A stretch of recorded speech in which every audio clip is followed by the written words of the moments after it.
First off, my apologies. This is long overdue.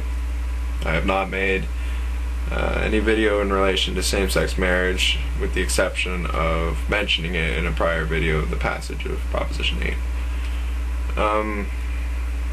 I could sit here and tell you all the reasons why same-sex marriage should be allowed, but I find it much easier to shoot down the commonplace arguments against same-sex marriage, and in turn show you why same-sex marriage has nothing wrong with it. The first thing that's always brought up is redefining marriage. They say that we cannot sit here and redefine marriage. Marriage is a 2,000-year-old tradition. It's in the Bible as being between a man and a woman, and yada yada yada. And what's really funny is that the United States has redefined marriage before, as pointed out by Keith Olbermann in his rant against Proposition 8. Interracial marriage was not allowed according to law in about a third of the states the day that Barack Obama was born. In a third of the states, Barack Obama's parents would not have been allowed to legally marry.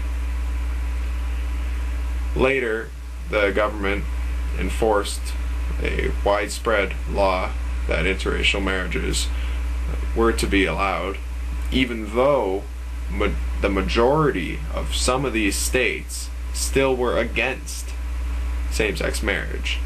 Therefore, public opinion always appropriate to be used in matters of human rights and constitutional rights.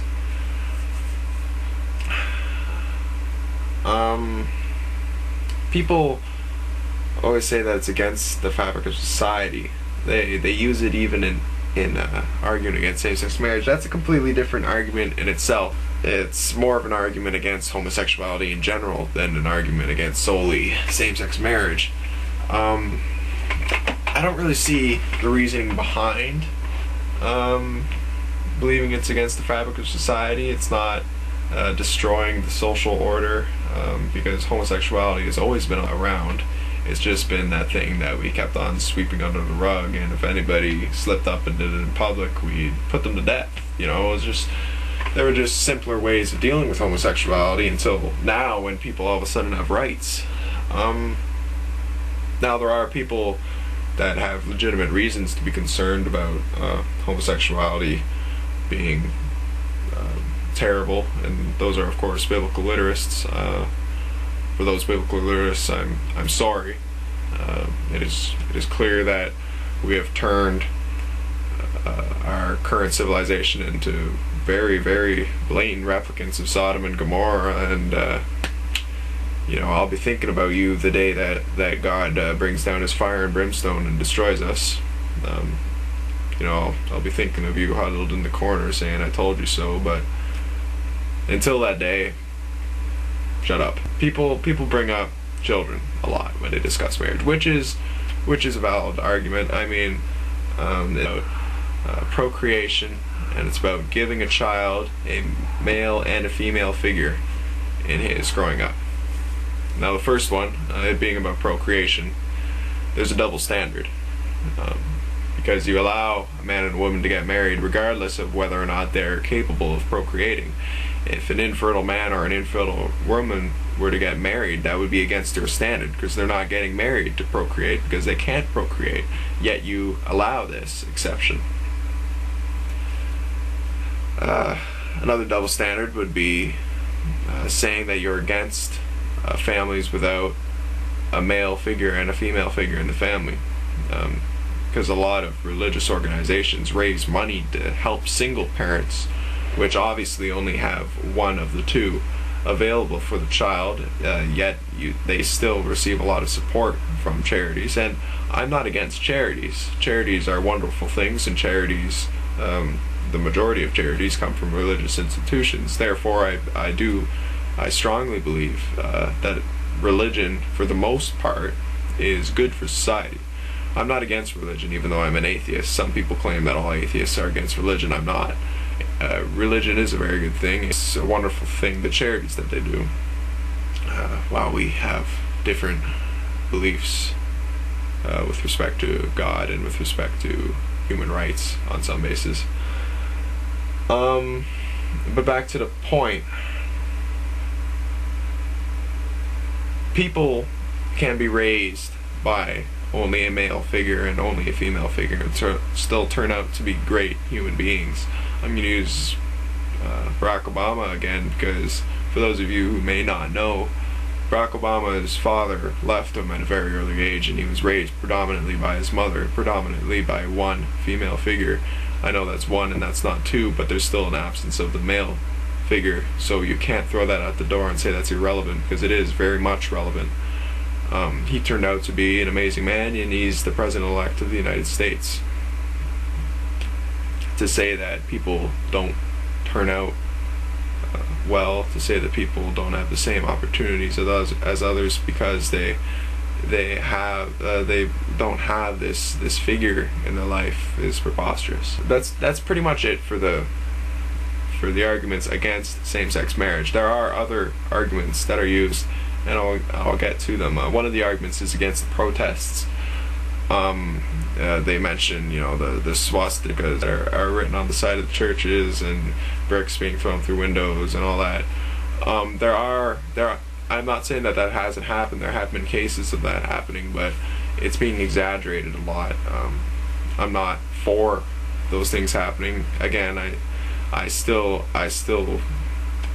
consider the vast majority of religions to be very beneficial to society. I'm completely against people vandalizing churches, with respect to the one church that I think ought to be vandalized every day, which is the Westboro Baptist Church. By this one person that I had to debate with, which I found interesting, with respect to its irrelevance to the argument, he brought up the Calgary bishop. In 2005, the AHRCC, which is basically the Alberta Human Rights Civic Communities or something along those lines, filed a complaint, which is wrong, because the only thing the Calgary bishop was doing was he was voicing his opinion on same-sex marriage and homosexuality in general, which is backed up by the Bible. And I'm going to say right now that I think that is wrong. I'm gonna say right now that the AHRCC withdrew that complaint before any charges were laid, despite what many Christian organizations claim. He was never charged with it. There was a complaint. He explained the situation. He explained the content of the letter, and the complaint was withdrawn. What was brought up in his letter was Leviticus 20:13. I don't even need to tell you what that says. I'm sure everybody pretty much knows what Leviticus 20:13 says. Again, it's another double standard. Human rights and what the Bible says clash on many different bases. Leviticus chapter 20, verses 20 to 21 basically states that disobedient children should be stoned to death. You don't hear too many bishops writing letters to their churches proclaiming that. Exodus chapter 35, verse 2 clearly states that anybody working on the Sabbath day should be put to death. So that's my position on same-sex marriage. I fully expect rebuttals, whether they're in the comment section or a video response or what have you. I will delete any comments that I find completely offensive, whether it be completely offensive towards religious minorities or completely offensive towards the gay community. Please subscribe, please rate, please comment, tell me your thoughts. I don't really have much else to say. It was a topic that I needed to get out there. Thank you for watching, and I'll see you later.